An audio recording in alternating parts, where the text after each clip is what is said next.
বিৰোধীয়ে exit pole নামানিলেও হ'ব তেওঁলোকে যিটো সঠিকভাৱে যিটো অহা পৰহিলৈ যিটো আমাৰ অসমবাসী ৰাইজে হিয়া উজাৰি আমাৰ ভাৰতীয় জনতা পাৰ্টি তথা NDA তথা হিমন্ত বিশ্ব শৰ্মাদেৱক যি আশীৰ্বাদ দিছে সেইটো মানি ল'লে হ'ল কাৰণ সকলোবিলাক এক্সিট পোল পূৰ্বানুমান আনকি কংগ্ৰেছৰ ভিতৰ চৰাতে কৈছে যে আমি 31 চনতহে যুঁজিব লাগিব আমিতো এবাৰ 20-30খনমান পাওঁ নাপাওঁ সন্দেহ আছে গতিকে এইটো তেওঁলোকৰ কথা এতিয়া তেওঁলোকৰ দলটোৰ মানুহখিনিৰ মাজত তেওঁলোকৰ কৰা ভুলবিলাকৰ বাবে নিজে নিজৰ ঘৰতে তেওঁলোক নিগৃহীত হ'ব গতিকে এনে ধৰণৰ এটা পৰিৱেশটো সৃষ্টি কৰিবই লাগিব তেওঁলোকৰ গাত দুখ নাই তেওঁলোকে কৰিব লাগিব এই বিষয়ে গৌৰৱ গগৈ কিবা কৈছে নেকি তেওঁতো জানে গতিকে তেওঁলোকৰ নিজৰ ঘৰখন যাতে সুন্দৰভাৱে থাকে তাৰ বাবেতো ক'বই আৰু এক্সিট পোল অপিনিয়ন পোল এইবিলাকতো আমি ঠিক আছে আমি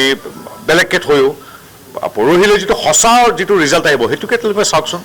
মইতো এতিয়াও আশা কৰিছোঁ যে দেৱব্ৰত শইকীয়াৰ পৰা গৌৰৱ গগৈ আটাইকেইজনে পৰাজিত হ'ব কাৰণ তেওঁলোকৰ যিটো মিয়া তুখন তেওঁলোকৰ যিটো আমাৰ হিমন্ত বিশ্ব শৰ্মাৰ নেতৃত্বত যিটো উন্নয়নৰ যিটো ধাৰা তাত বাধা সৃষ্টি কৰিব বিচাৰিছে গতিকে অসমবাসী ৰাইজে সদায় বিকশিত অসমৰ বাবে থিয় দিব সুৰক্ষিত অসমৰ বাবে থিয় দিব আজি যিকোনো মানুহ যিকোনো যুৱক যুৱতীয়ে দেখিছে যে ক'তো এপইচা উপঢৌকন নিদিয়াকৈ চৰকাৰী চাকৰি পোৱা যায় পাঠ পথ আলি পদূলি দলং শিক্ষানুষ্ঠান চিকিৎসালয় এইবিলাক দেখি আহিছে তাতোকৈ ডাঙৰ কথা হিমন্ত বিশ্ব শৰ্মাদেৱৰ নেতৃত্বাধীন এই চৰকাৰৰ দিনত আজি দেশতো এটাও বোমা বিস্ফোৰণ নাই ক'তো এটা গড়ৰো মৃত্যু নাই এইবিলাক ৰাইজে দেখিছে নহয় তাত আৰু এতিয়া পৱন খেৰাৰ কথা শুনিব নে গৌৰৱ গগৈৰ কথা শুনিব গতিকে অসমৰ ৰাইজ ৰাজনৈতিকভাৱে সচেতন বহু ঘাত প্ৰতিঘাতৰ পৰা তাহানিৰ মানৰ আক্ৰমণৰ পৰা আজি পৰ্যন্ত বিভিন্ন ঘাত প্ৰতিঘাতৰ মাজেৰে আহি এইখিনি পাইছে গতিকে ৰাজনৈতিকভাৱে সচেতন আমি নিশ্চিত অসমবাসী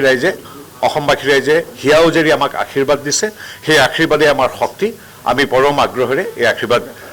লভিবলৈ অপেক্ষাৰত